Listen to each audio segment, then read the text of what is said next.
Le temps de l'exploitation de l'homme par l'homme est désormais révolu. Voici venu le temps de l'extermination de l'homme par l'homme. Révolutionnaire et réactionnaire en même temps. On se demande ce matin, avant même d'ouvrir l'œil, quel soleil a éclairé Gaza cette nuit? Celui de notre sagesse ou celui de notre folie?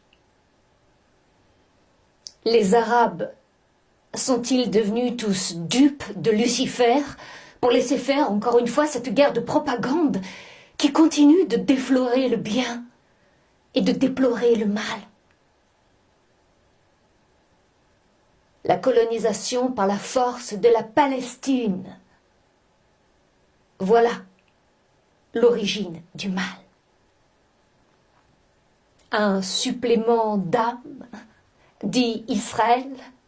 Non, non, non, non, c'est la ruine de l'âme, répond Gaza. Gaza qui est prête, s'apprête à mourir, en disant à son ennemi, tu ne me survivras pas, tu vas mourir aussi.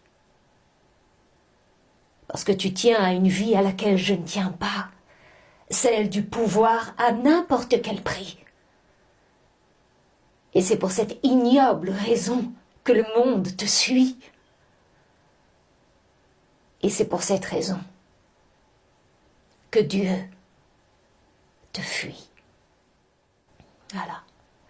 C'est ainsi. Mais peut-il en être autrement?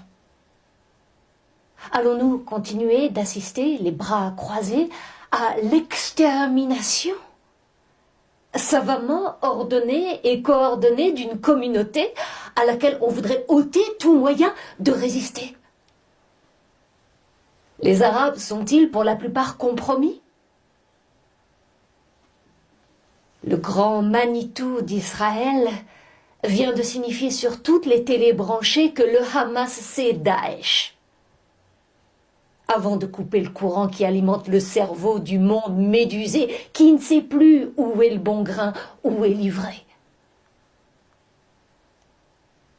Vous vous dites alors, Gaza, on n'en a que faire. Songeons au paradis, celui de cette rêve partie qui s'est transformé en cauchemar parti, un véritable enfer sur terre.